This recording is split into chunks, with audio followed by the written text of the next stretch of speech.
me balader avec toi. Tu m'emmènes, dans les hauteurs avec toi.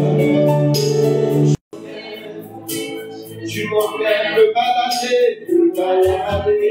avec toi. Tu m'emmènes dans les hauteurs avec toi. Tu m'emmènes me balader avec toi. Tu m'emmènes dans les hauteurs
avec toi.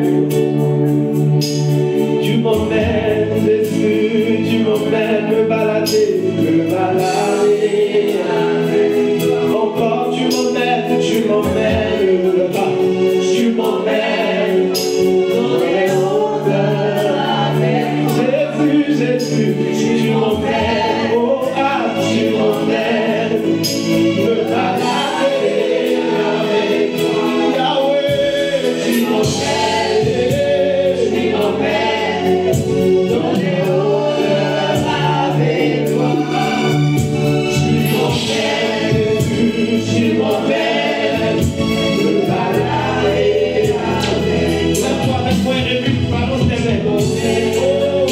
Tu m'emmènes dans les hauteurs. Ensuite, d'abandon, pardon, c'est vrai.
Tu m'emmènes. Tu m'emmènes. Tu m'emmènes dans les hauteurs, là où aucune maladie familiale ne peut m'atteindre, là où aucune malédiction familiale ne peut encore régner sur ma vie, là où aucun problème lié au quartier dans lequel je suis en ce moment ne peut m'atteindre. Ce quartier dans lequel on dit toutes les femmes qui habitent ce quartier, qui étaient en couple, voient forcément leur mari les quitter, ou d'autres foyers. Tu m'emmènes dans ces hauteurs dans lesquelles tu m'emmènes. J'échappe à ces choses. Ah,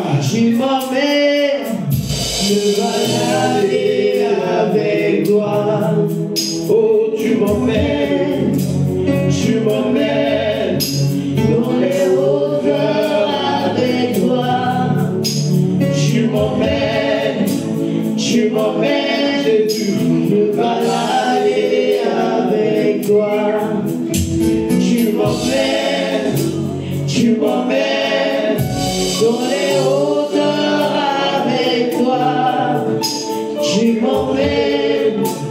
Tu m'emmènes me balader avec toi. Oh, tu m'emmènes dans les hauteurs avec toi. Tu m'emmènes, Yahweh, tu m'emmènes me balader avec toi. Les brassitas la bayata. Lisa Blanda Lisa. Ainsi dans mon parcours sur la terre, je chanterai ta fidélité. Dans mon parcours sur la terre, tout peut sombrer. Dans ma marche vers le ciel, tout peut sombrer. La blouse, ça dit à la masse. Si la peur est tout sur ma route, et ah ouais, sur ma route je chanterai, tu es fidèle. Dans mon parcours sur la terre, tout peut sombrer.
Je chanterai ta fidélité. Emmanuel. Encore une dernière fois, je chanterai. Je chanterai ta fidélité. Emmanuel. Maintenant, sur le micro. Je chanterai ta fidélité. Emmanuel. Encore une fois. Je chanterai ta fidélité. Emmanuel.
dans l'exécution de ce chant. Il va arriver des temps où cette église, on va se retrouver pour des cultes où un seul chant va nous conduire jusqu'à la fin. Pas de prédication. En fait, je suis juste dans la retenue parce que les niveaux de maturité diffèrent. Et si tu viens à l'église et puis on commence le culte avec ce chant jusqu'à la fin, tu risques de croire qu'on n'a pas quelque chose à faire, c'est pourquoi on fait ça. Mais ce que Dieu recherche, c'est des atmosphères par lesquelles on lui donne de pouvoir agir dans nos vies. Et pendant qu'on est en train de chanter ce chant, je sens comme des mouvements en train de se faire. Quand on a commencé à chanter le chant, et qu'on disait je chanterai ta fidélité, je voyais comme Dieu en train de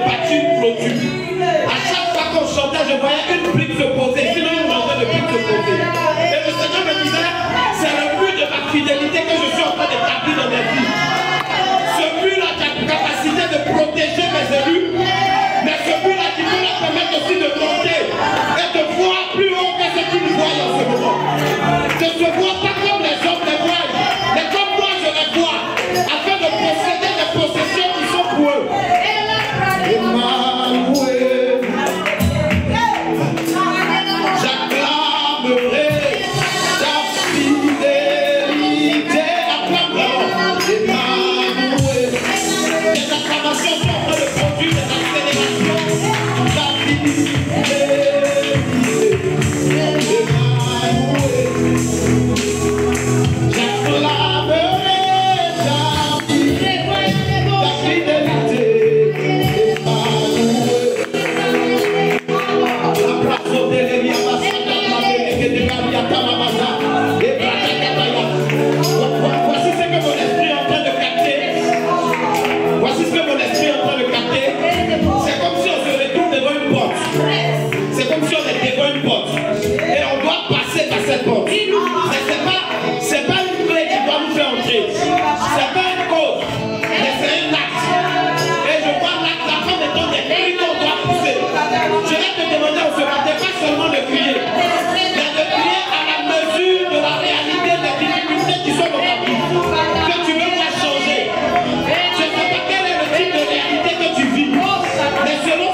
Il ne pleut pas, laissez-les.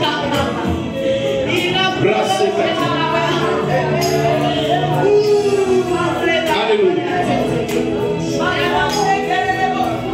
Si tu as l'habitude de soulever chez toi, laissez-les. Laissez-les. Tant qu'il ne faut pas quelque chose de Gabriel, laissez-les. Si tu as l'habitude chez toi de soulever une chaise ou une table, et que la même chaise, la même table que tu soulèves, là, on te dit que quand tu vas la soulever cette fois-ci, il y a un prix derrière. Si tu avais l'habitude de soulever ça comme ça, ce jour-là, je crois que tu vas soulever ça jusqu'à même faire dépasser ta tête. Quelqu'un me suit? On a l'habitude de te dire, quand Dieu pousse des cris de joie et tu le fais à l'église.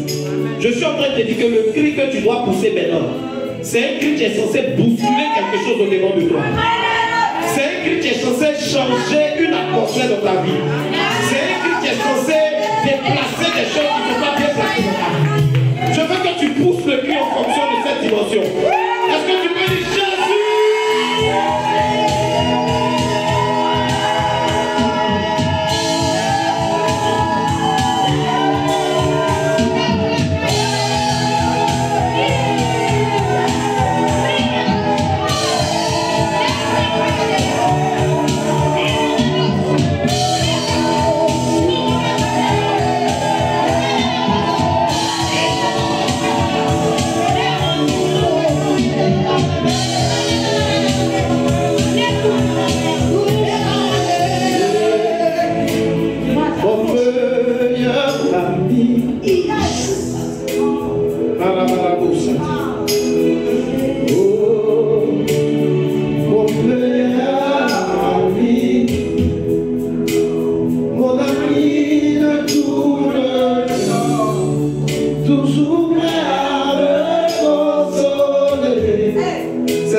son nom c'est Jésus.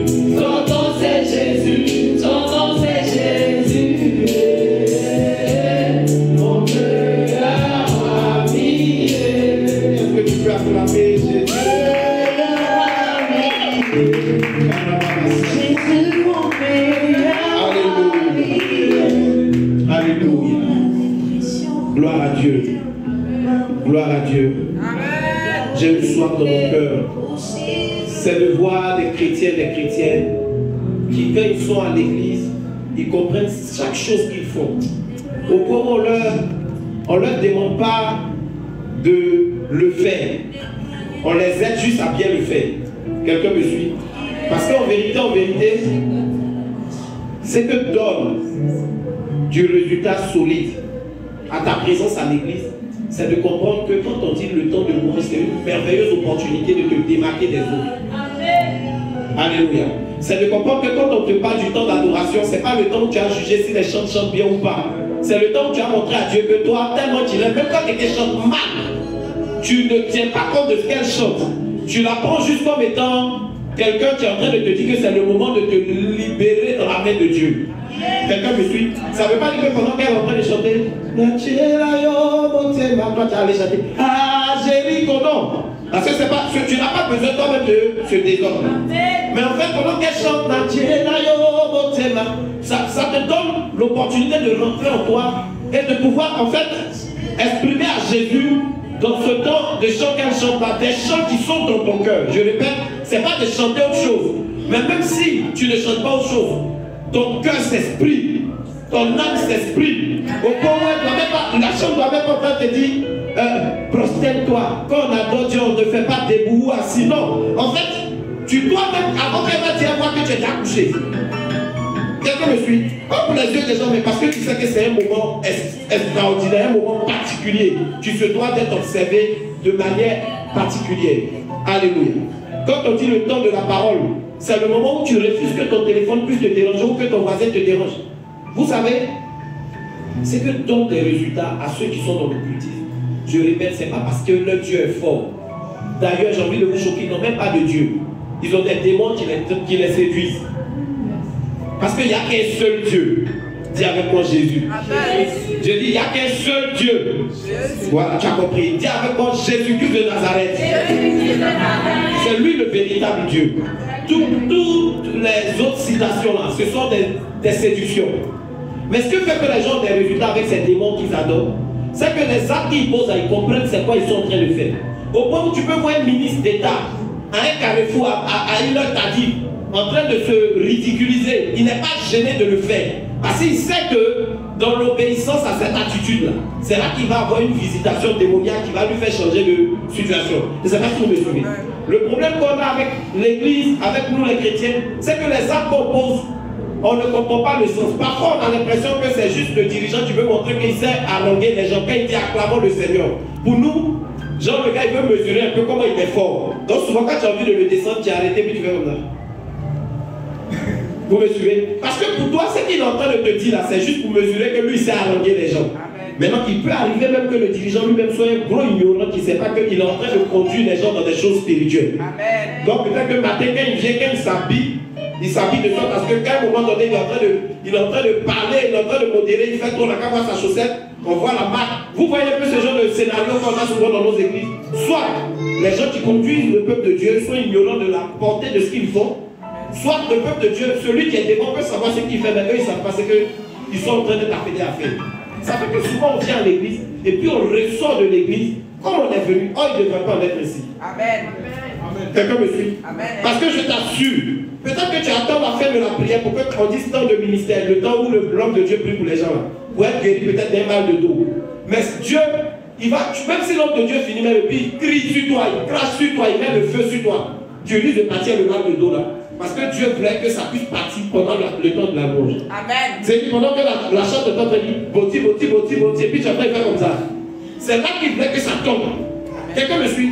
Il n'y a rien que nous venons faire dans la maison de Dieu les dimanches qui n'a pas un sens spirituel. C'est pourquoi toute église fondée sur Christ et vraiment spirituelle ne doit rien faire de charnel. Amen. On ne doit pas faire quelque chose pour plaire aux gens. Merci. Alléluia. Je répète, on ne doit pas faire quelque chose pour plaire aux gens. Et j'aime dire cela aux chants. Ne chante pas ta playlist. Je répète, là je parle avec beaucoup de précision. Vous ne pouvez pas faire répétition de combien d'heures. Et puis tu viens, toi tu es inspiré de nouveaux chants seulement. Tu vas fatiguer les autres. Parce que si vous n'avez pas ajusté les choses, asseyez-vous. On est entré comme ça dans la parole. Alléluia. Parce que, restez là un instant. Parce que, non, asseyez-vous, c'est les chants. Parce que si vous n'avez pas répété sur ces chants-là, il peut arriver que quelqu'un n'ait pas la justesse du jour. Ça va fatiguer son intervention. Et les gens même qui aiment beaucoup Dieu, qui sont assis là, ne vont pas avoir la bonne connexion parce qu'il y a quelqu'un des autres qui est en train de se promener à Bagdad pendant qu'on est en Côte d'Ivoire. Quelqu'un me suit? Mais toujours dit que la playlist qui a été exécutée là, en répétition là, quand on vient au culte, pendant qu'on est en train de chanter, tout à l'heure il y a un chant que tu chantais, je ne sais pas, c'est pendant la louange, oui je crois bien. Je sentais que Dieu était là. Et puis tu as voulu forcément aller à l'autre. Parce que, en fait, là je ne suis pas en train de répondre. J'interpelle tout le monde qui pourrait se retrouver un jour là-bas. Quelqu'un me suit? Parce que l'aspect organisation demande qu'après ce chant là, ou bien après 5 minutes, tu viennes sur le troisième chant. Mais pourtant, Dieu veut être dans le premier chant là, pendant les 30 ou 20 minutes qui sont prévues pour la louange. Celui qui est charnel, il est assis là-bas. Il n'y a pas autre chanson là-bas ou bien. Et puis pour elle, elle est en train de faire des sessions, Seigneur, mets dans son cœur la chanson que j'aime là. Non! C'est pas un temps pour que Dieu mette dans son cœur la chanson que tu aimes. C'est un temps pour que tu puisses vivre des choses spirituelles au travers des chants que Dieu aime entendre. Qu'il peut même vouloir qu'elle puisse chanter comme j'ai dit pendant les 20 minutes. Amen. Un vrai chant, un vrai temps d'adoration, c'est-à-dire un vrai temps d'adoration, on le vit bien après 5-10 minutes. Les premiers moments là, il y a un peu de nous-mêmes, il y a un peu de ceux qui sont à côté de nous. À un moment donné, plus ça pousse, si c'est vraiment des gens spirituels qui sont en train de vous conduire, vous sentez que la présence de Dieu commence à prendre forme. Différemment que quand vous étiez aux premières 5 minutes. Quelqu'un me suit? Maintenant, comme on a une époque où on aime moins Dieu, à savoir nous tous, l'homme de Dieu comme le peuple de Dieu, on n'aime pas trop Dieu, on aime se servir de Dieu. Quand on vient à l'église, on est beaucoup en train de fonctionner sur la base de ce que l'un nous dit. Vous me suivez? Yes. En fait, on est venu, on doit finir à 14h par exemple. Chacun fait le culte en tenant compte de il est quelle heure. Vous voyez cette mentalité. Ça fait que finalement, même si Dieu dit à l'homme de Dieu, laisse l'adoration se faire pendant 1 heure, il ne peut pas. Parce que s'il fait ça, quand lui va venir intervenir, avant même qu'il commence, tu vas faire un trou spirituel. Il va sentir ça dans l'esprit. Yes. C'est tout ça qui fait que l'église n'est pas forte. On vient, on impose à Dieu des timings. Je ne suis pas en train de dire d'être des églises désorganisées, où on vient, le culte commence, on ne sait pas que ça finit. Non, ce n'est pas ce que je dis. Mais je dis, la spiritualité de ce que nous faisons, si on mesure ça bien, on va plus en bénéficier que quand on vient juste pour la formalité. Yes. Genre, c'est dimanche, je dois être à l'église. Quand on me demande, il faut qu'elle dise qu'elle est à l'église aussi. C'est dimanche, je dois être à l'église. Si elle ne fait pas à l'église, au moment donné, elle va m'appeler en semaine. Je vous dis non, maman Charlotte, non, si tu ne viens pas aujourd'hui. Donc, du coup, on est dans des calculs comme ça, mais on ne vient pas jouir de ce que les temps de communion doivent nous rapporter. Il n'y a pas un temps dans la présence de Dieu qui n'est pas censé nous bénéficier. Mais pour qu'on puisse en bénéficier, il y a toute une manière de considérer chaque chose qu'on fait. C'est pourquoi je ne crois pas aux chanteurs qui vivent dans l'impudicité samedi soir, même toute la semaine d'ailleurs, et puis ils viennent chanter dimanche. Je ne crois pas en eux. Même si tu veux avoir une voix de Rebecca Brown, ou je ne sais pas, mais parce que venir te tenir là, la même manière on peut exiger parce que d'être quelqu'un de correct, pour que Dieu l'utilise, c'est comme ça, ça exige aussi que tu sois correct. Les gens peuvent ne même pas soupçonner que tu allais faire quoi que ce soit. Mais le Dieu qui doit t'utiliser là, ce Dieu-là, il a besoin d'un canal bien disposé. Amen. Alors quelqu'un me dit, moi c'est quand même j'ai fait ça, mais ça a tué. Il n'y a pas de problème. Mais c'est ce que je dis là. Tu es dans la liste des gens qui malheureusement sont exploités par Dieu. Amen. Parce qu'il y a ceux à qui Dieu travaille et puis il y a ceux que Dieu exploite. Celui que Dieu exploite, c'est celui qui n'a pas le choix, parce que c'est lui qui est là. Quand on est dans le peuple, par exemple, il y a des gens qui peuvent chanter, on dit Dieu, il faut faire rentrer dans le couple. Papa, il y a compris les ateliers. Il faut faire diriger la personne. Papa, moi, atelier, papa, formez-moi un peu, je vais y arriver. C'est-à-dire, la personne en train de faire pourquoi, parce qu'il faut laisser pour la faire. Vous me suivez? Comme il y a ce genre de personnes-là, Toi, tu n'es pas en train de faire comme Dieu veut, mais c'est toi qui es disponible au moins. Il t'exploite. Je ne sais pas si vous me suivez. Parce qu'en vérité, quand on se dispose, Dieu ne nous exploite pas. Il fonctionne avec nous. Tu peux prendre le micro et écrire en tant que chanteur. Et puis l'atmosphère est bizarre parce que peut-être il y a un groupe de l'église, tu n'as pas eu un bon temps de prière, mais tu n'es pas bien disposé. Et puis toi, tu vas être l'instrument par lequel l'atmosphère va changer. C'est-à-dire, même si Dieu est fâché avec toute l'église. Asseyez-vous. Amen. Amen. Alors, ça va me permettre, ce que je dis, je vais toucher ces points-là. Gestion de culte, faites-moi voir le. Ok, merci. Le thème que nous voulons aborder aujourd'hui va me permettre de parler de ces choses-là dans le but en fait de pouvoir nous aider à mieux profiter de la vie que nous vivons. C'est une perte de temps que d'être chrétien et de vivre la vie chrétienne sans comprendre dans quoi tu es. Amen. Je vous assure. Dans le livre d'Apocalypse, la Bible, la parole de Dieu dit à un moment donné, c'est celui qui pêche, pêche bien. Est-ce que Dieu est d'accord pour le péché? Non. Maintenant, il dit que celui qui se sanctifie bien. Amen. Ça veut dire que le Dieu que nous adorons, toi et moi, en tout cas, moi je crois que si on est dans ce même lieu, il y a quelque chose qui nous lie, il y a un dénominateur commun. C'est l'adoration qu'on a en commun, à savoir le Dieu que nous adorons, qui nous est commun. Amen. Il veut les gens qui font bien ce qu'ils font. Amen. Il a beaucoup plus d'estime pour le sorcier de ta famille que toi. Toi qui es chrétien et puis tu ne fais pas bien ta vie chrétienne. Amen. Parce que le sorcier de ta famille fait ça bien. Il rit à toi matin. En fait, il te prend comme si c'est quelqu'un qui t'aime. Comme s'il t'aime. Mais par derrière, il fait ce qu'un sorcier fait. C'est un bon sorcier. Quelqu'un comme ça, Dieu l'aime. Il aime plus que le chrétien qui n'est pas vrai dans sa vie chrétienne. Amen. Parce qu'au moins, si Dieu veut frapper quelqu'un, ce dernier-là, il est bien positionné pour que Dieu le frappe. Toi, tu es comme Nyamankou dit Bissap, c'est-à-dire Bissap et puis Nyamankou qu'ils ont mélangé. On ne sait pas si on dit c'est Nyamankou ou c'est Bissap. Pour faciliter, on dit c'est cocktail de Nyamankou et Bissap. Dieu n'aime pas les cocktails. Quelqu'un me suit? Yes. Il aime les goûts uniques. C'est-à-dire qu'il goûte, c'est Bissap. On sait que ça c'est clairement Bissap. Alléluia. Gloire à Dieu. Et quand je dis que Dieu aime les sorciers, si tu es ici, que ton esprit voyage souvent, répands-toi parce que tu risques de rencontrer le feu là. Parce que quand je dis les aime, c'est parce qu'il peut les brûler bien, puisque il sait que c'est la belle chose. Mais quand on est chrétien, le bénéfice qu'on gagne dans la vie chrétienne, en tant que chrétien, c'est énorme. Mais ce que fait que vous et moi, parfois on doute de ça, c'est la manière qu'on perçoit la vie chrétienne, la manière qu'on la vit. C'est ça qui fait. Et j'ai parlé de percevoir. Parce que c'est comment tu perçois une chose qui te fait vivre, qui fait que tu peux vivre la chose. En fait, c'est comment tu perçois la chose, c'est comme ça que tu la vis. Quelqu'un me suit? Vous voyez ce micro? Je l'ai éloigné, vous m'entendez pratiquement plus dans le micro. C'est pas ça. Il y a des micros que je peux éloigner comme ça, vous m'entendez bien. Mais il y a son prix, quoi. C'est en fonction de son prix que. C'est comme si c'est éloigné, non, mais il y a un micro ici, mais c'est visible. Amen. Parce qu'ils mettent la puissance là-dedans en fonction de l'argent que tu payes. Maintenant, si moi, ce micro-là, je laisse, c'est-à-dire le micro, qu'on peut éloigner, puis tu parles et puis on entend. Et puis je pense que c'est le micro qu'il faut forcément mettre comme ça, comme ça. Je ne vais jamais bien bénéficier du micro. C'est-à-dire le jour, j'ai besoin d'éloigner comme ça pour travailler.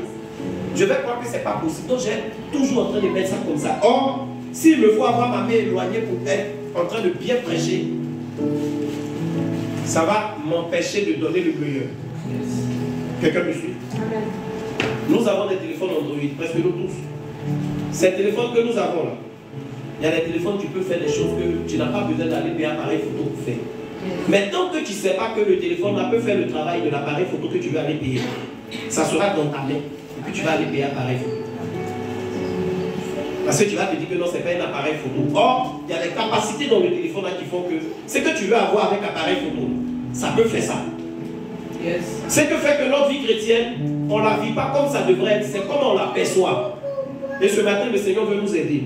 Amen. Il m'a dit de parler avec vous du chrétien. Dis avec moi le chrétien. L'église. Et l'entourage du chrétien. Donc on va synthétiser. Dis avec moi le chrétien, l'église et son entourage. Amen. Alors, qu'est-ce qu'un chrétien? C'est pas pour t'humilier. Même si tu ne connais pas aujourd'hui, c'est que tu es la bonne personne parce que Dieu veut t'apprendre plus que tu ne connaissais pas. Si toi tu connais à peu près, c'est que tu es la bonne personne parce que Dieu veut parfait ce que tu connais déjà. Si tu connais déjà parfaitement, Dieu veut solidifier. Donc je vais poser juste une question à quelqu'un ici. Sinon, à tout le monde, toi tu veux répondre, tu réponds. En tout cas, ici c'est interdit de ne pas répondre. Amen. C'est interdit de ne pas répondre. Ça veut dire quoi? Personne n'a le droit de dire je ne réponds pas. Quelqu'un me suit. Mais on a le droit de se tromper. On a le droit de ne pas trouver. Parce que le seul qui connaît, ce n'est pas le pasteur, c'est le Saint-Esprit qui nous aide nous tous. Quelqu'un me suit. Alors, pour vous, qu'est-ce qu'un chrétien? Quelqu'un qui est là, qui m'écoute, peut essayer de répondre. Qu'est-ce qu'un chrétien? Quand on dit un chrétien, c'est quoi? Avec le serviteur pour lui regarder, je ne veux pas que lui réponde d'abord. Ça aussi, c'est évident. Je peux interdire quelqu'un de répondre. Maintenant, il y a quelqu'un qui est en train de penser, quelqu'un va lever le doigt et dire non, toi, tu ne réponds pas. Ça va tomber sur toi. Ok. Il y a des gens que j'ai envie. Ça aussi, c'est évident. Il y a des gens qui dénoncent directement. Il y a des gens qui veulent serrer leur visage. C'est quand ils se sentent comme ça. Moi, c'est bizarre, mais spirituellement, quand les gens serrent leur visage, c'est là qu'ils sont attirés. Donc, il faut sourire, tu n'as pas le choix. Alléluia. Bobo Yahoo a levé la main. Allez-y, parlez à haute voix. Vous pouvez vous lever pour que tout le monde entende. C'est que vous voulez proposer comme réponse. C'est quoi un chrétien? Moi, le chrétien, c'est celui qui confesse. Elle dit le chrétien, pour elle, c'est celui qui confesse le nom de Jésus. D'accord? Que Dieu vous bénisse. D'accord? Quelqu'un d'autre, lui, Audrey? Pour moi, le chrétien, c'est celui qui suit les voies de Dieu. Donc, le chrétien, c'est celui qui suit les voies de Dieu. D'accord? Les deux ont proposé, mais ça ressemble à comme si ici, là, ils connaissent, vous ne connaissez pas. Or, je dis, on n'est pas obligé de trouver. Donc, quelqu'un parmi vous, d'accord, vous pouvez parler. Il n'y a pas chef d'équipe ici. Il n'y a pas chef d'équipe. Si tout de suite on met des chèques et puis on dit, on va partager ça en fonction du groupe qui gagne. Je serais étonné, mais il y a des gens qui vont avoir deux chefs d'équipe. D'accord, il y a une troisième personne qui a levé. Oui. Pour moi, le chrétien, c'est celui qui a accepté Jésus, Ok. qui s'est fait baptiser, Ok. et qui confesse Jésus.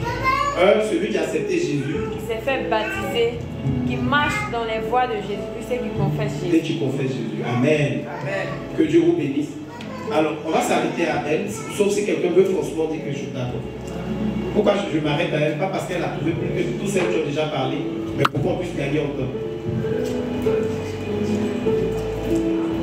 On va parler pendant que, à la lumière des Écritures, je vais nous aider à comprendre ce que c'est qu'un chrétien. Ce thème a pour but de nous aider parce qu'on est dans un monde aujourd'hui où les gens veulent nous imposer une manière de voir la vie que nous on doit mener avec Jésus. C'est ce que je disais une fois, je dis, le gars il ne va même pas à l'église.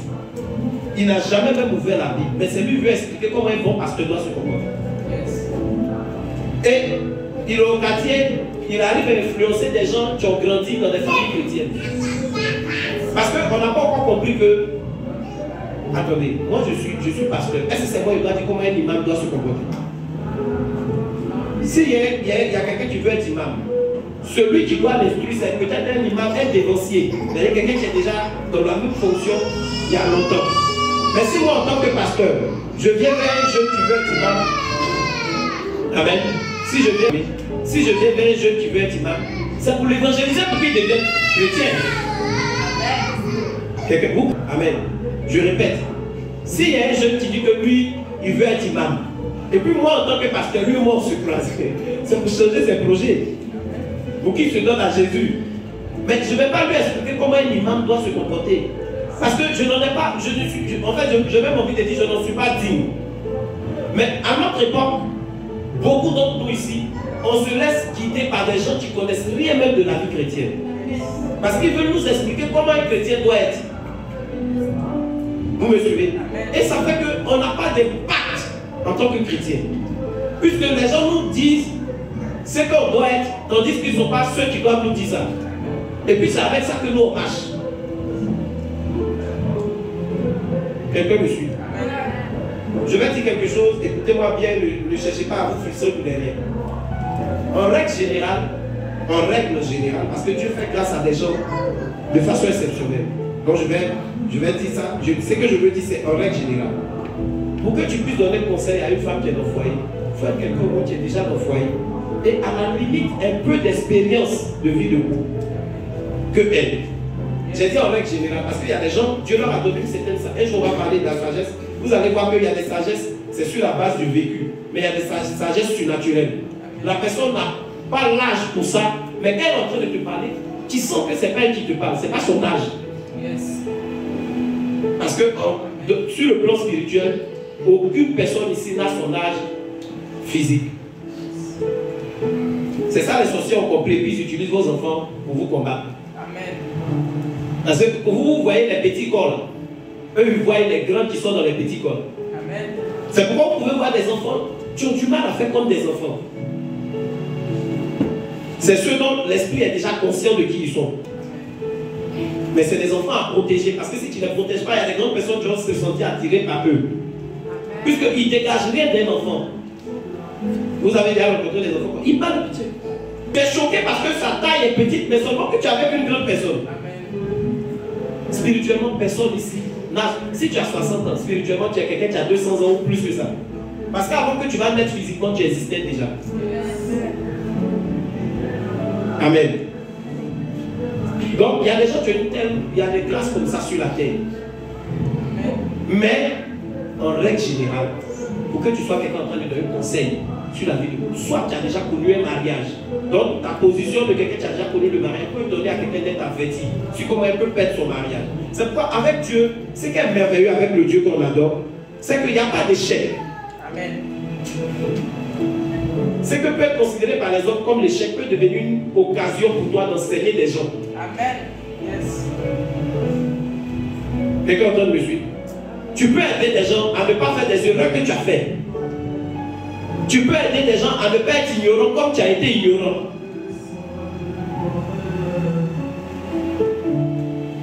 Alléluia. Tu n'es peut-être pas allé à l'école loin. Et aujourd'hui, tu sais comment ça te coûte. Des gens peuvent peut-être te fermer des portes à cause de ça. Mais il y a des gens qui vont t'ouvrir les portes de leurs oreilles pour t'écouter. Parce que tu seras en train de leur dire non, fais pas ce que tu veux faire. Il ne faut pas faire de l'erreur. Tu as des parents qui te mettent à l'école. Pour te mettre à l'école, il faut profiter. Tu as encore l'âge pour ça. Vas-y, il ne faut pas te laisser distraire. Moi, j'ai fait cette erreur. En fait, il n'y a pas meilleure personne que toi pour lui dire à la personne à qui tu es en train de dire ça que toi. Parce que tu es vraiment passé par ce chemin. Or, d'autres personnes peuvent lui donner ce conseil, mais juste par un esprit d'avertissement, c'est-à-dire, il ne faut pas faire ça, il ne faut pas faire ça, mais il ne peut pas lui dire ce que ça fait. Même s'il lui dit, ce n'est pas avec la même énergie. Toi, tu es passé par ça. Un militaire qui a tenu militaire, ça ne fait pas de lui quelqu'un qui sait des choses sur la guerre. Parce que tout ce qu'il va te dire là, c'est théorie, tant qu'il n'a jamais fait le front. Mais quelqu'un qui est déjà allé au front, il ne te parle pas de quelque chose qu'on leur a appris à l'école militaire. Il te parle de quelque chose qu'il a vécu. Amen. Vous suivez ce que je suis en train de dire? Amen. Donc, ne laissez pas les gens qui n'ont aucune relation avec le Seigneur, aucune relation avec la Bible, vous parler de comment une église doit être, comment un chrétien doit être. Parce qu'ils vont vous dire ce que Satan va mettre dans le cœur. Puisque moi-même, en tant que pasteur, pour vous parler de ces choses-là, je m'appuie sur les Écritures. Maintenant, quelqu'un qui n'est pas dans les choses de Dieu, il veut te parler de ces choses, il s'appuie sur quoi? Vous êtes en train de me comprendre? Alors, le chrétien, vous avez dans vos réponses essayé de donner la réponse. On va donc dire que je veux essayer d'assembler tout ce que vous avez dit. Pour répondre. On va donc pour cela, pour avoir la réponse ensemble, aller dans les Écritures, la Bible. Ouvrons nos Bibles dans le livre de Actes 11, verset 19.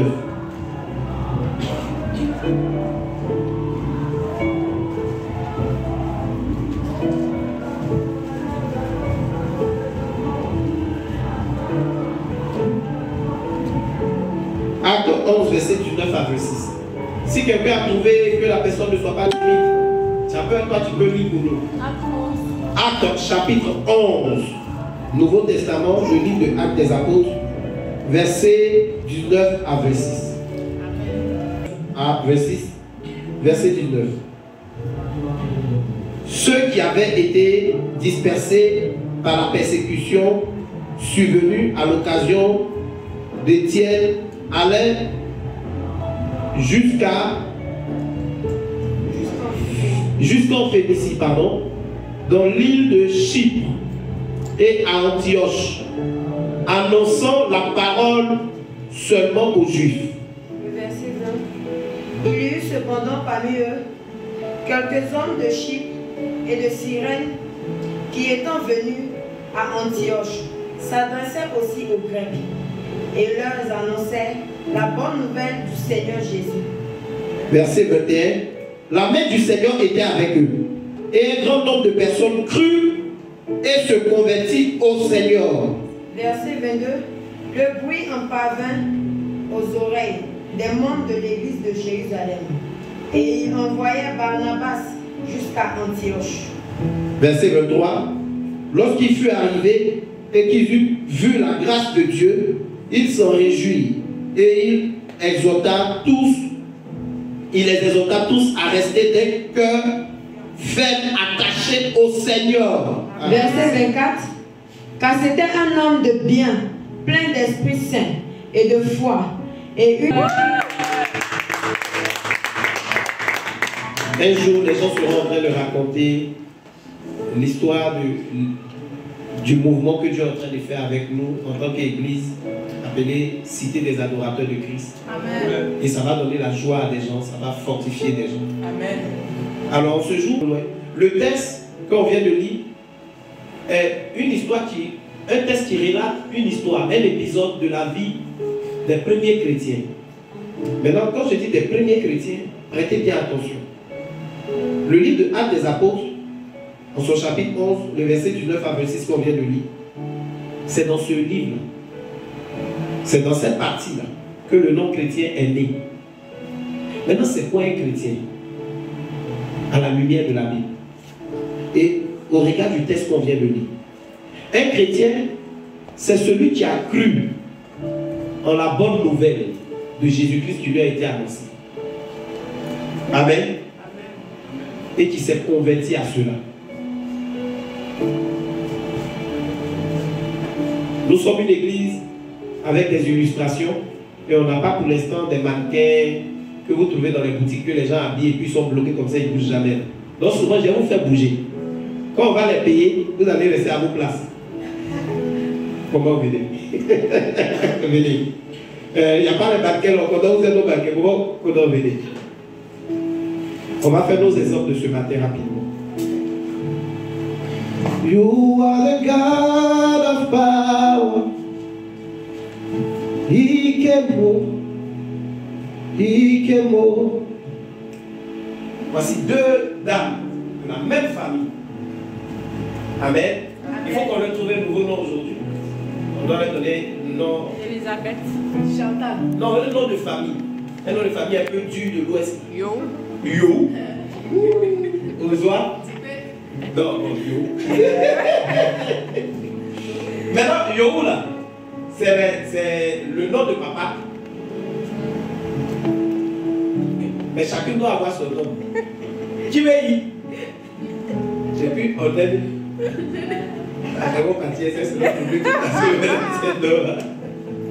Donc, comment tu veux y? Et puis ordonner sont des soeurs. Elles sont à la maison. Elles sont en train de braiser les gens du quartier. Si elles connaissent là. Et puis moi je viens l'évangéliste. Non, tiens, ça tient l'évangéliste. Il y a combien d'évangélistes matin? Je ne sais pas pourquoi quand les gens veulent venir à l'église, ils s'habillent comme des totos.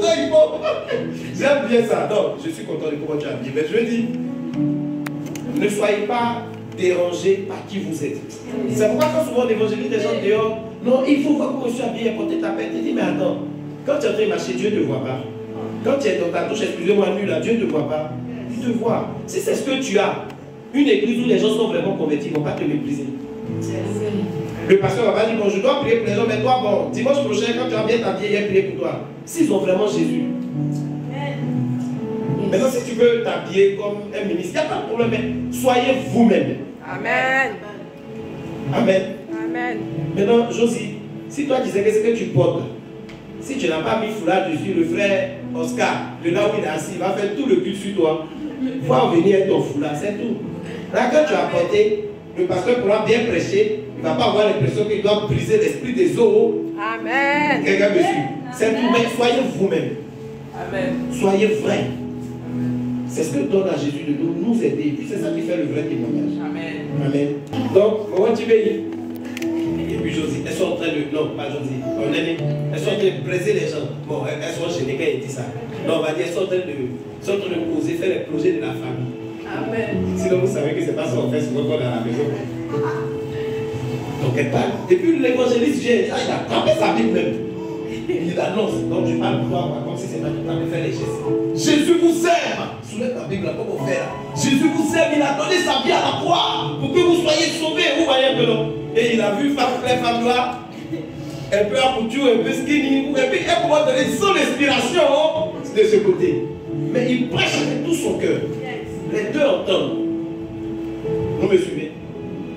Quand ils ont fini d'entendre les deux, ça fait baptême des chrétiens en même temps. Une seule peut avoir été chrétienne le jour. Parce que l'autre, ça ne veut pas dire, tant qu'elle vit, ça ne veut pas dire que si elle n'a pas accepté Jésus là, elle ne va plus l'accepter plus tard. Vous me suivez?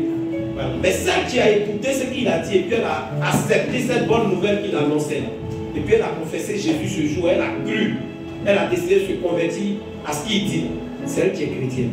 Amen. C'est pas parce que les deux ont entendu qu'elles sont devenues chrétiennes. C'est pourquoi les gens qui disent souvent que oui, ils sont chrétiens, parce qu'ils se sont retrouvés jouer un stade où un homme de Dieu annonçait l'évangile, ils étaient leurs amis. Et puis leurs amis ont confessé Jésus, ils n'ont pas confessé aussi, mais dit qu'ils sont chrétiens. C'est juste que tu es en train de dire une chose pour te donner bonne conscience, mais tu n'es pas encore devenu chrétien. Parce que la prière même qu'on demandait de faire, toi tu as décidé de ne pas faire, c'est là que tu étais sur ton téléphone pendant que les autres faisaient la prière. Amen. Quelqu'un me suit? Donc le chrétien c'est celui qui entend la bonne nouvelle de l'évangile, mais qui va jusqu'à se convertir à cela. Ok, ce qu'il a dit là, je crois que c'est vrai et je décide de vivre à partir de ça. Voici le chrétien. Alors je ne sais pas si là où on est là, au Carrefour, on est arrêté actuellement, tu viens de te rendre compte que André, je ne suis pas chrétien. C'est jamais tard. Toi au moins tu as l'opportunité d'avoir été corrigé pour pouvoir accepter Jésus. Si c'est possible que tu n'as jamais accepté Jésus et que tu es juste quelqu'un qui vient à l'église, parce que je veux le dire, un chrétien c'est pas quelqu'un qui dit dimanche à la maison pour aller à l'église. Non, ça commence d'abord par le fait que tu as accepté Jésus. L'église fait partie du processus dans lequel ça t'engage en tant que chrétien. Mais ça commence d'abord par le fait que tu as accepté Jésus. Si quelqu'un a compris, il sait vraiment qu'il est dans la position de chrétien, dis avec moi, je suis chrétien. Je suis chrétien. Si tu n'as pas encore vraiment fait le premier pas là, dis avec moi, je veux être chrétien. Bon là, tu viens de dire, je veux être chrétien, là, je répète. Tu n'as jamais confessé Jésus comme sauveur et Seigneur, puis tu es là ce matin. Dis, je veux être chrétien. Donc, est-ce qu'on peut acclamer Jésus? Amen. Donc, les deux femmes là, elles sont devenues chrétiennes. L'évangéliste est là. Tout chrétien n'a pas le choix. Elles ont accepté Jésus matin. Alors, c'est ça. C'est-à-dire, entendre la bonne nouvelle de l'évangile et puis décider de ça, de se convertir à cela. C'est ça être chrétien. Deuxième chose que je veux que vous reteniez aussi sur le fait d'être chrétien. Le chrétien, c'est celui qui se réunit en assemblée avec les autres qui ont cru comme lui. Parce que le texte le dit. Vous savez, être à Miss Côte d'Ivoire et puis faire partie des candidats, c'est pas la même chose. Peut-être même que tu peux avoir une profession qui fait que tu étais dans les coulisses là-bas, où les Miss se changent tout et tout. Mais tu ne vas jamais dire à quelqu'un que tu étais parmi les candidats et puis ils vont croire. Parce qu'il y a une liste qui indique les personnes qui étaient candidates avec leurs photos. Tu ne peux pas prétendre que tu es chrétien en étant quelqu'un qui ne te réunit pas en assemblée avec les autres. Je ne crois pas en ceux qui disent qu'ils sont chrétiens et qu'eux ils vivent leur foi à la maison. Ça veut dire gens loin des autres. Je ne crois pas en ça. Parce que quand tu décides d'accepter Jésus, l'esprit que tu reçois là ne te permet même pas d'être à l'aise de vivre dans ton coin. C'est pas possible. Amen. Le Saint-Esprit ne te permet pas d'être à l'aise, d'être à l'écart des autres. Le Saint-Esprit te pousse vers les autres. Le Saint-Esprit t'emmène à vouloir communier avec les autres. Est-ce que quelqu'un est en train de comprendre? Amen. Je veux répéter. Vous voyez quand les gens rentrent dans un maquis ou bien même ils sont à la maison, eux ils font des livraisons à domicile. On envoie l'alcool et puis ils boivent. La manière, ils ne sont pas lucides comme quelqu'un qui n'a pas bu. C'est comme ça quand le Saint-Esprit rentre dans ta vie parce que tu as reçu Jésus comme Sauveur et Seigneur. Tu peux perdre quelqu'un, les choses de Dieu, les choses d'église là, tu n'as pas le cœur dessus. Tu peux perdre quelqu'un comme ça.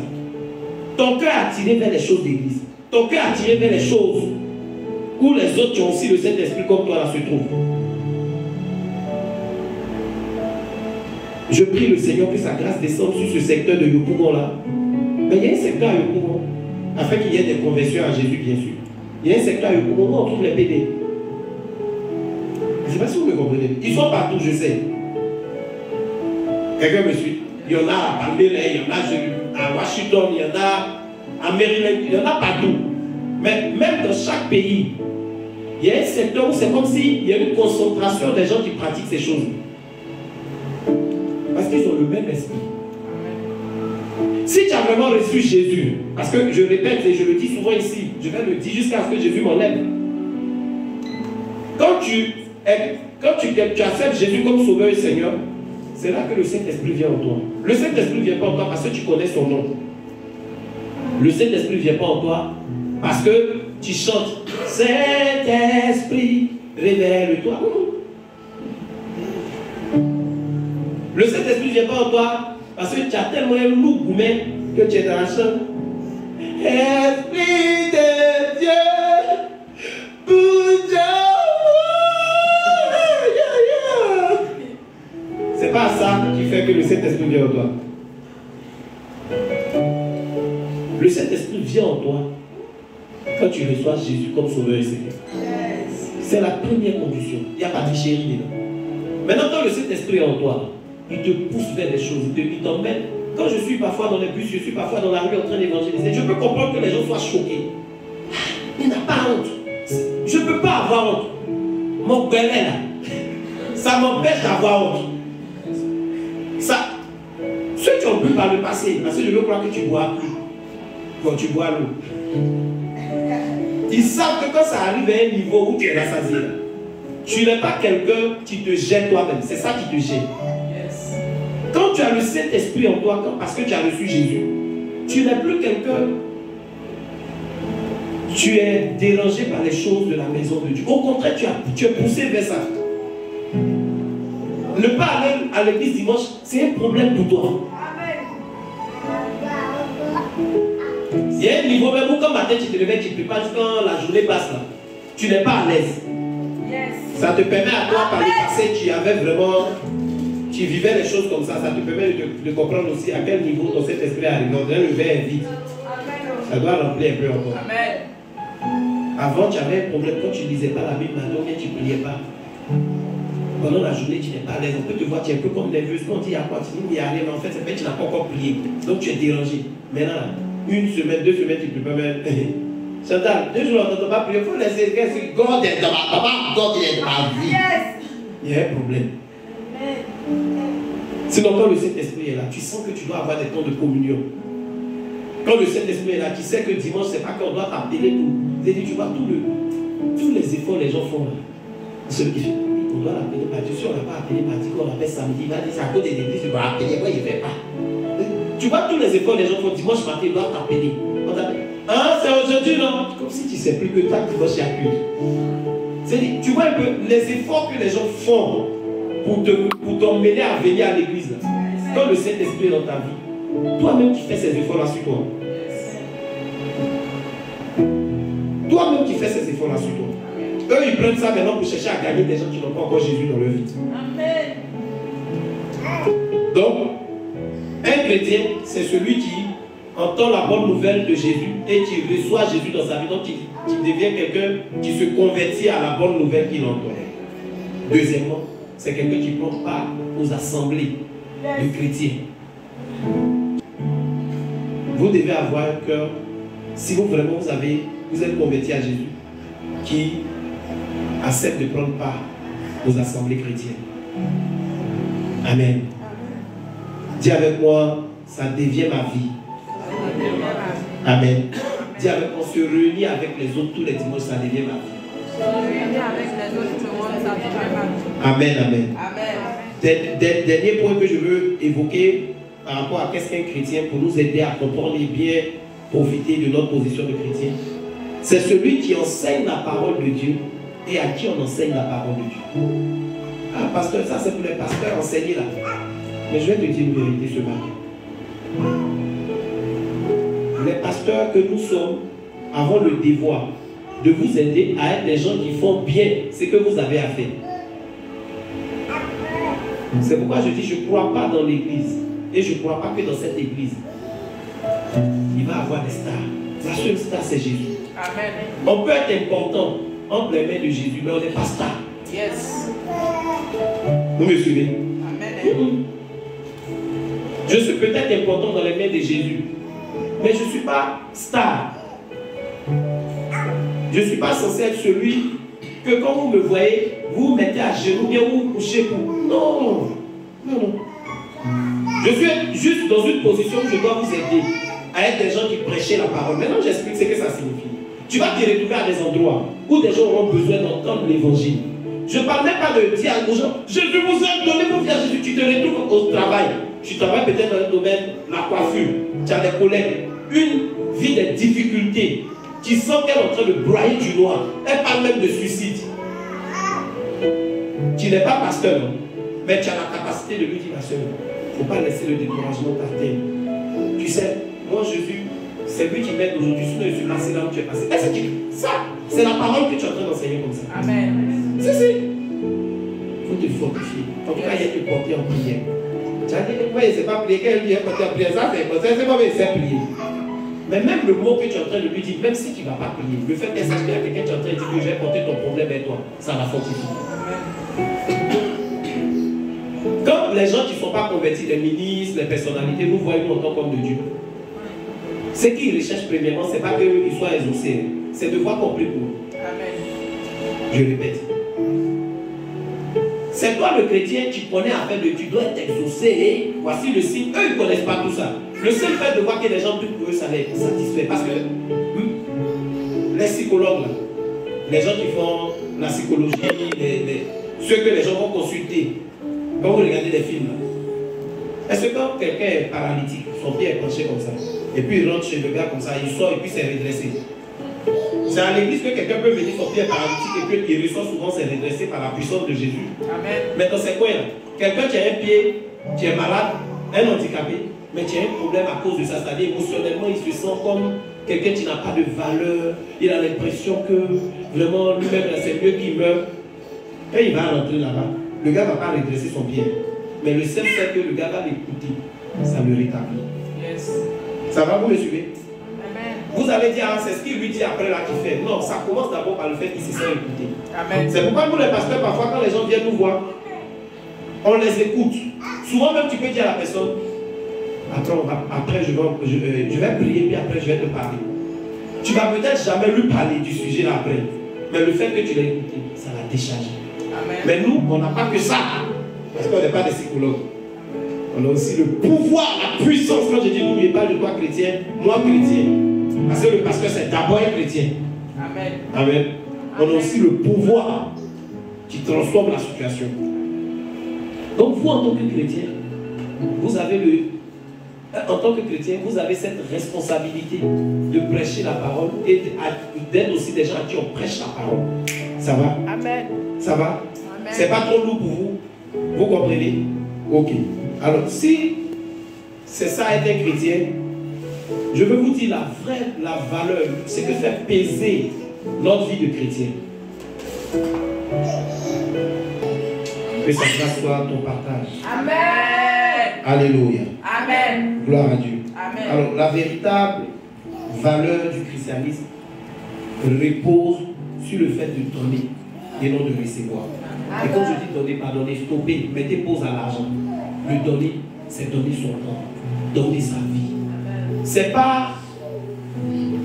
La chrétienté ne repose pas sur le fait que tu es quelqu'un, toi qui viens pour qu'en plus tu puisses recevoir seulement.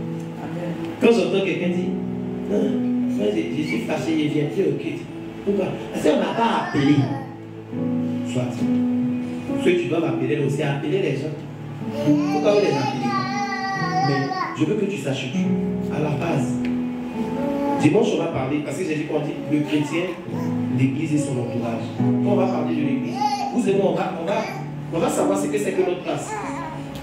On va savoir ce qu'on a à faire, que Dieu attend de chacun d'entre nous. Est-ce que vous savez que si ce dimanche, il y a quelqu'un que vous avez vu le dimanche passé, ça dit que vous avez déjà fait 2 cultes ensemble. Ça veut dire que vous considérez que la personne est de l'église CAC, dans laquelle vous êtes aussi et de laquelle vous êtes. Vous l'avez vu 2 fois. Et puis ça fait 2 fois encore que vous ne la voyez pas. Je ne sais pas si vous me suivez. C'est-à-dire au début du mois, elle a fait le premier culte, elle a fait le deuxième culte. Vous venez au 3e culte, elle n'est pas là. Vous venez au 4e culte, vous ne la voyez pas. Vous ne devez pas être ceux qui disent après. L'église avec les gens s'en vont, hein. Les gens, ils restent pas. On dirait que moi, ils doivent bien ouvrir mes yeux maintenant. Parce qu'on dirait qu'il y a quelque chose qu'ils voient que moi, ils ne voient pas.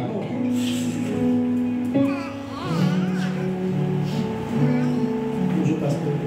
Ah, bonjour, maman. Je pense que tu avais parlé de tes problèmes. Tu comprends, pasteur. Excusez-moi. Il y a une soeur que j'avais vue. Elle est portée telle couleur d'habit, tel jour. Elle était venue à l'église. Quand on faisait la louange, elle remuait beaucoup son mouchoir vers moi. Ça fait 2 dimanches comme ça, il ne la voit pas, pasteur. C'est une fidèle d'ici.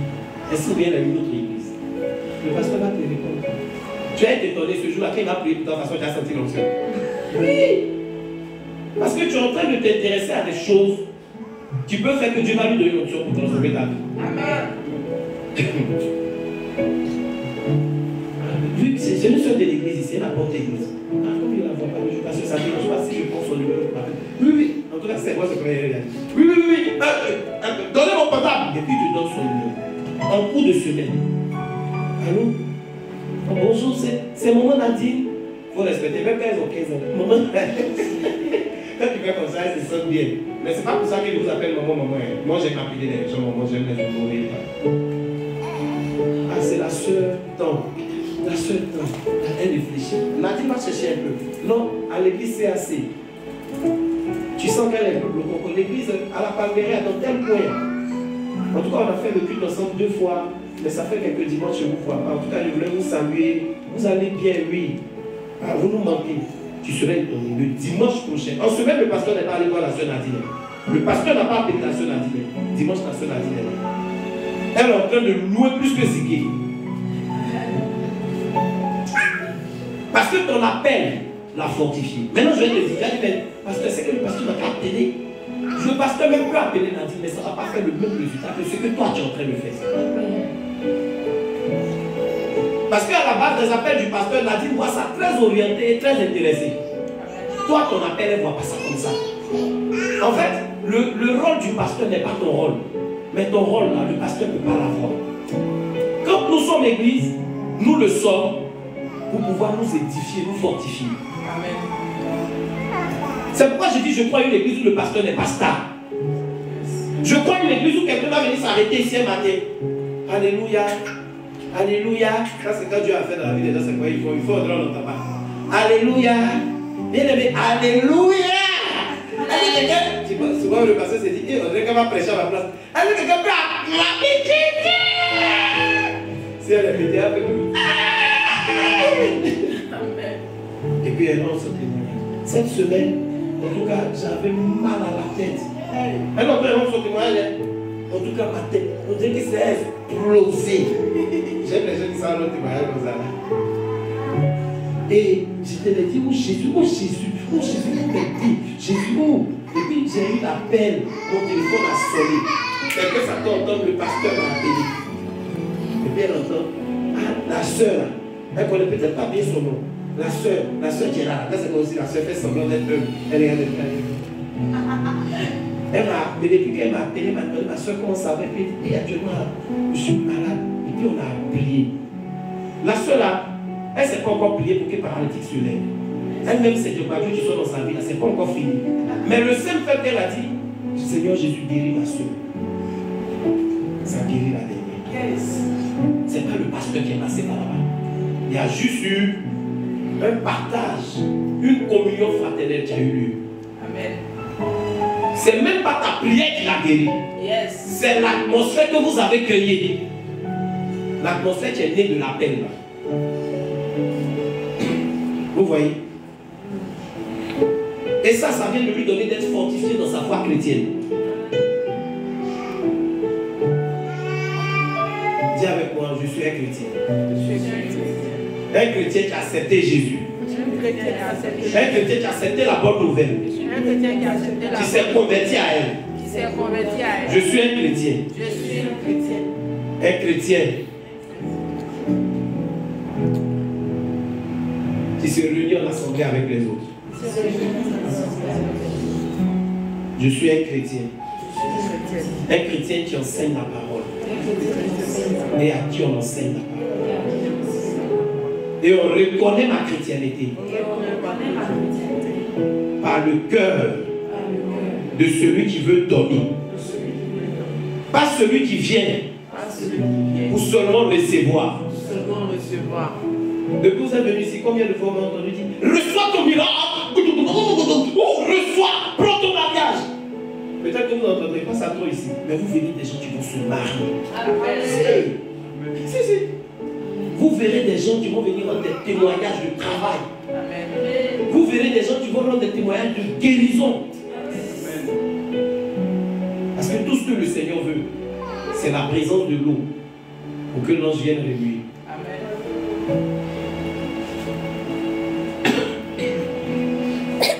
Et c'est cette eau-là que nous sommes en train d'installer. Amen. On va s'arrêter là pour ce matin. Le dimanche prochain, on va poursuivre. Pasteur, je pensais ce matin que tu allais parler de comment guérir les gourmets. Parce que cette semaine, il m'a donné un gourmet. Mon enfant. Il m'a donné un gourmet. Il a cassé ma calebasse. Amen. Parce que ce que tu voulais qu'il dise, je ne vais pas dire. Qu'est-ce que tu m'as dit? Ce que tu m'as dit là, à quel moment s'assoit mon gourmet? La sagesse d'un homme de Dieu qui est au service de Dieu repose dans le fait de dire aux gens ce que Dieu dit, dis-le. Quand Dieu s'est révélé à Ézéchiel le prophète, et puis lui dit prophétise, il lui a dit ce qu'il doit dire. Il y a ce qu'Ézéchiel pouvait vouloir dire, mais il y a ce que Dieu lui a dit de dire. C'est pendant que je suis en train de vous dire ces choses-là qui ressemblent à ça, n'a rien à voir avec votre vie. C'est pas ça que les choses seront en train d'être mises en ordre dans votre vie. Je vous ai demandé le dimanche dernier ici. Est-ce que nos bébés la mangent des photos? Et ils sont bébés. Mais en même temps, je vous avais donné une réponse comme ça que vous avez oublié. Oui, ils mangent, mais par le lait maternel. Parce que quand ils sont en train d'être nourris au sein, c'est ce que la maman mange en fait. Une partie est transformée, puis ça va là-bas. C'est pas ça. Quand ils mangent ça, ils se portent bien.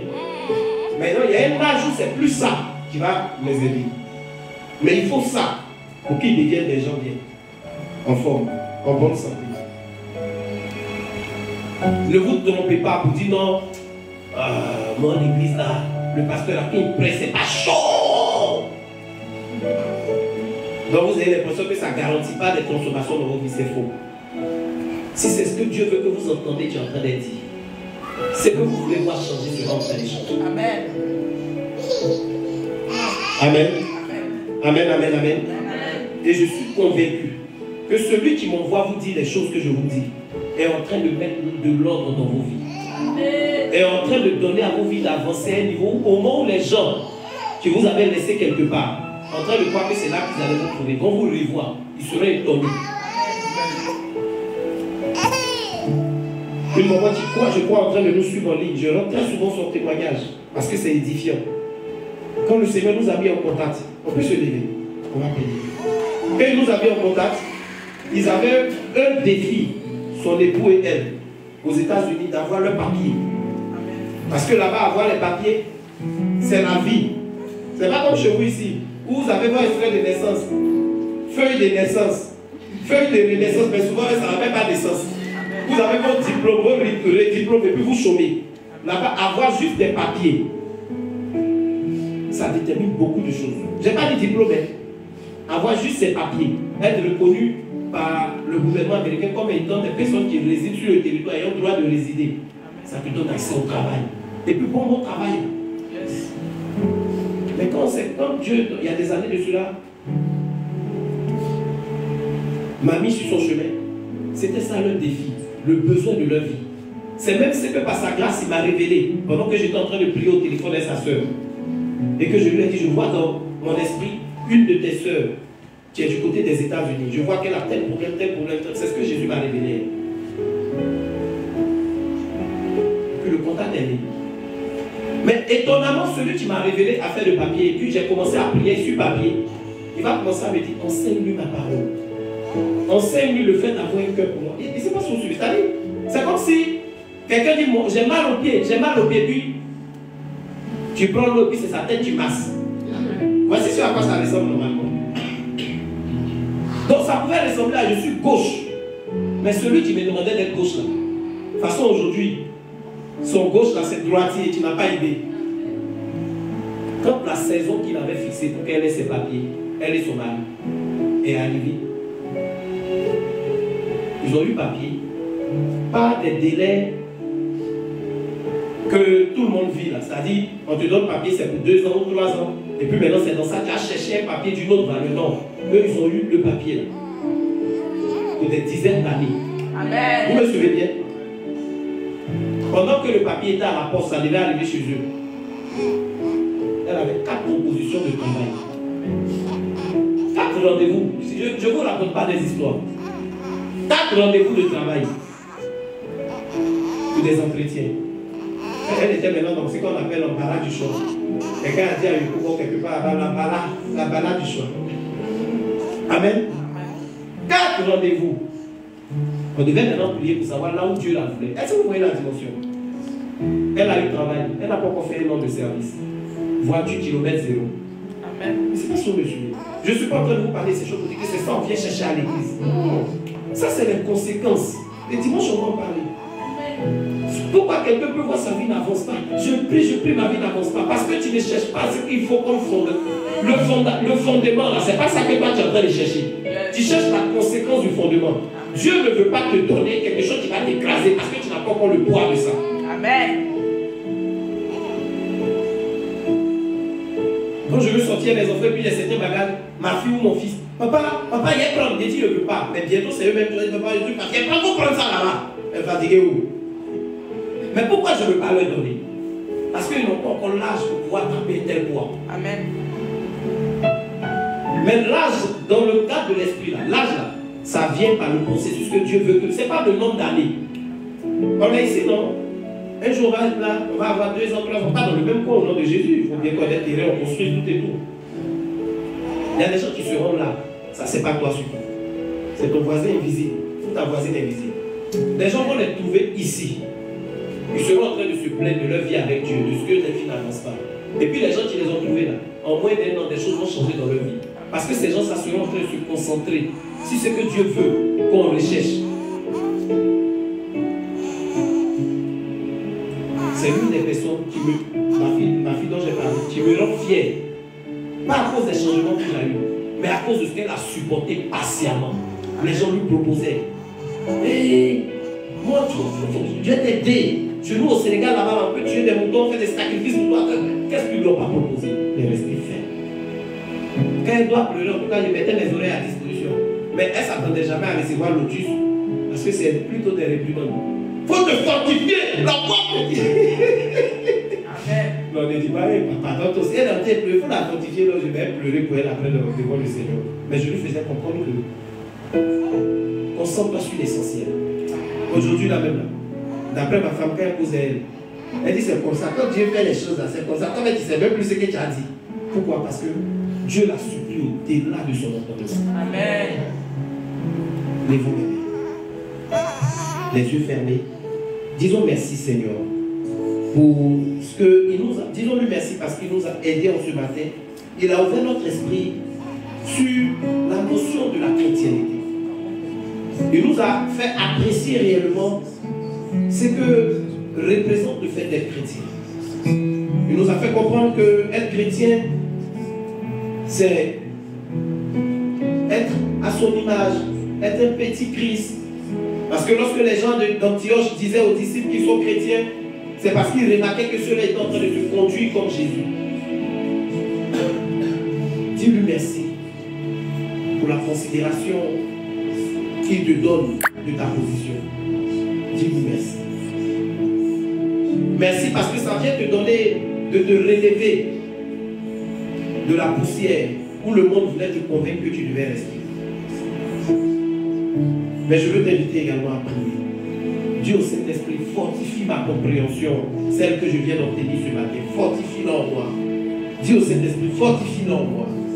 Fortifie-la en moi. Fortifie-la en moi.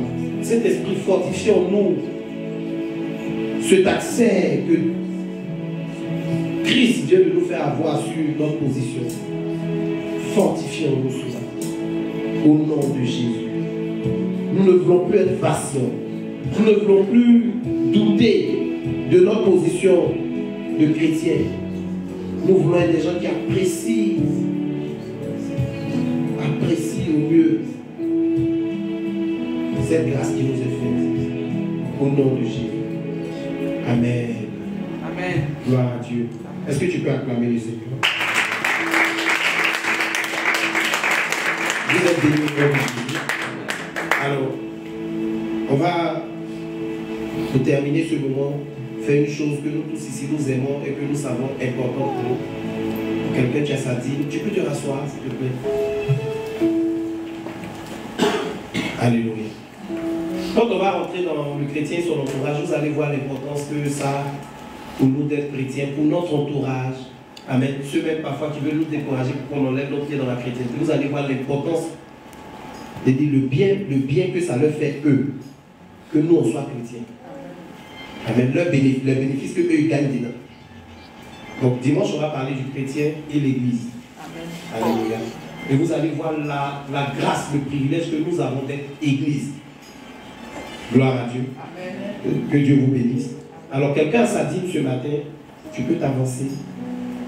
Je crois qu'une personne m'a demandé une fois, pasteur, la dîme là, c'est chaque fin du mois, non? J'ai dit à la personne, c'est pas bibliquement établi que c'est chaque fin du mois. À chaque fois qu'on a une rencontre dans la maison de Dieu, que tu as une dîme, tu la portes. Maintenant, comment j'obtiens la dîme?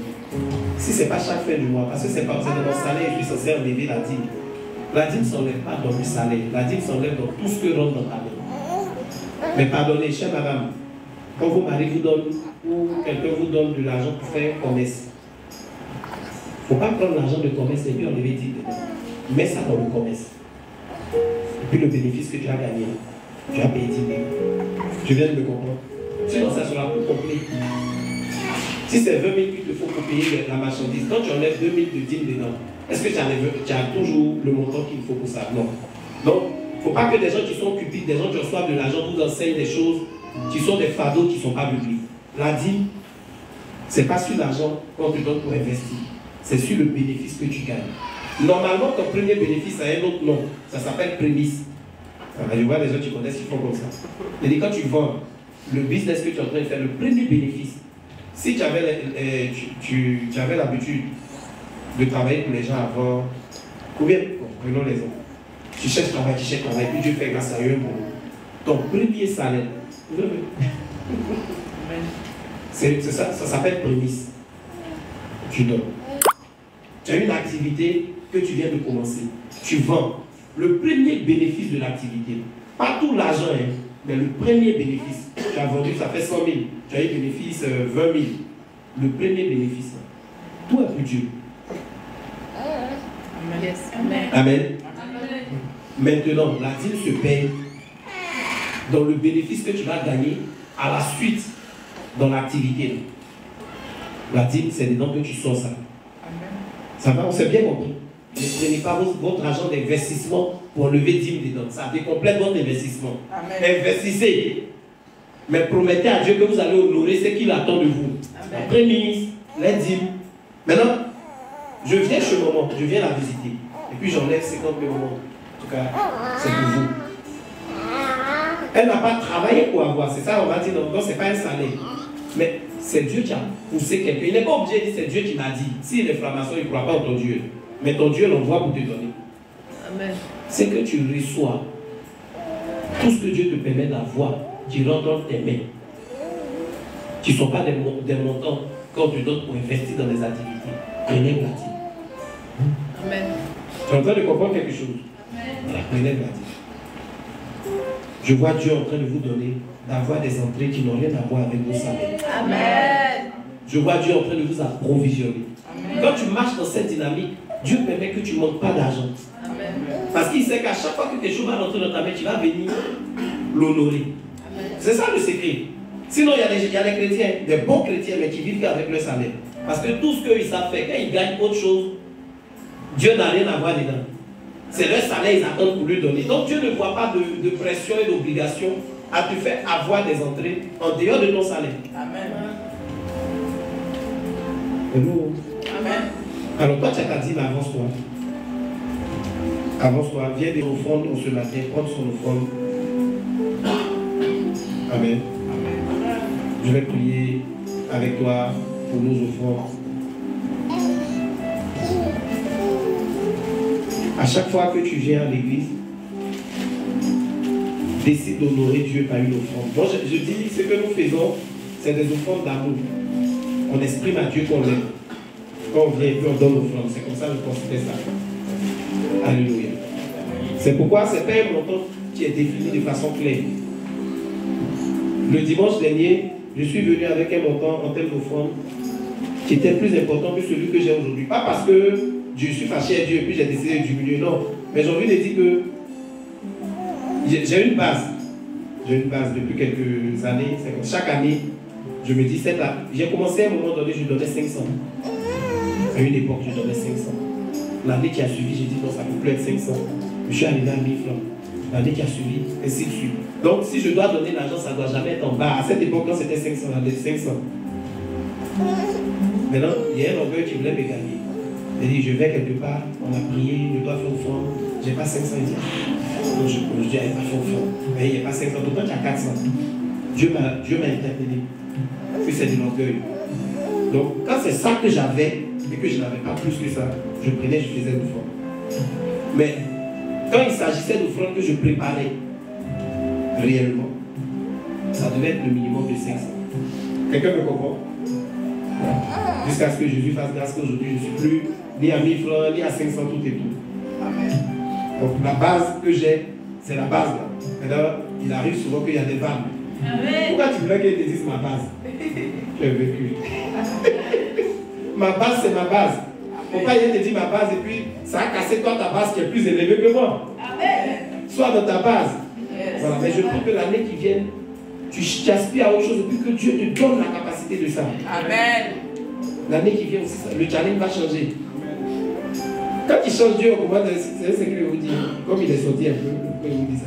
Quand il change Dieu, on peut. Si, ça marche toujours. Allez, prends ton offrande. Seigneur, c'est l'expression de notre amour en ce matin qui est entre nos mains. Chacun de nous ici, alors que nous sommes là, connaissons les problèmes, les difficultés que tous ceux dans le monde qui donnent des raisons de ne pas te donner honte. Mais nous croyons qu'aucune de ces difficultés n'est solide pour nous empêcher de te donner. C'est pourquoi nous venons t'apporter ce peu. Oui, c'est peu parce que nous aurons voulu te donner plus que ce que nous avons ce matin. Mais nous comptons sur toi qui nous fructifie. Toi qui nous mets au large en t'apportant ce que nous sommes en train de t'apporter. Ainsi, en ce matin, daigne agréer nos différentes offrandes et agréer nos vies. Et je prie en la qualité de ton serviteur établi afin de pouvoir annoncer en ton nom. J'annonce des saisons de floraison financière pour chaque personne ici au nom de Jésus. Je déclare et je décrète que chacun soit multiplié au centuple au nom de Jésus. Que personne ici n'échappe aux richesses divines de la saison au nom de Jésus. Que de la même manière qu'en cette fin d'année, des enfants vont recevoir des cadeaux, des jouets et toute autre chose, que des personnes ici soient visitées par toi de façon extraordinaire au niveau financier. Amen. Au nom puissant de Jésus. Amen. Apporte avec joie ton offrande dans la maison. Done so much for me, I cannot tell you all.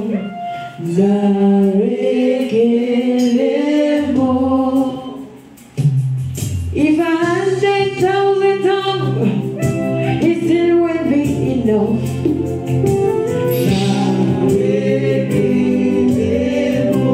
Je déclare et je décrète pour ta semaine que c'est une semaine où chaque jour va te donner de rendre grâce à Dieu. Oh, quelqu'un a raté une bonne occasion de dire Amen. Amen. J'ai dit c'est une semaine où chaque jour va te donner l'opportunité de rendre grâce à Dieu. Amen. Tu vivras des choses extraordinaires par la grâce de Dieu. Amen. Qui te feront chanter ses louanges. L'Éternel viendra jusqu'à toi et manifestera ses œuvres dans ta vie. Amen. Il sera ton avant et ton arrière-garde. Aucun malheur n'atteindra ta vie de couple. Aucun fléau n'atteindra tes activités. Je déclare dans le nom puissant de Jésus-Christ de Nazareth que tu auras la tête levée face à ceux qui voulaient baisser ta tête. Je déclare dans le nom puissant de Jésus que les mauvaises nouvelles qui étaient en train d'être orientées vers toi pour saboter ta fin d'année, ces mauvaises nouvelles-là sont détournées de toi au nom de Jésus. Détournées de toi et de ta maison au nom de Jésus. Je dis détournées de toi et de ta maison au nom de Jésus. Tu vas et tu te rejures en l'Éternel. Tu vas et tu te rejures en l'Éternel. Ta semaine sera une semaine qui te donnera d'être l'expression de la joie en Christ.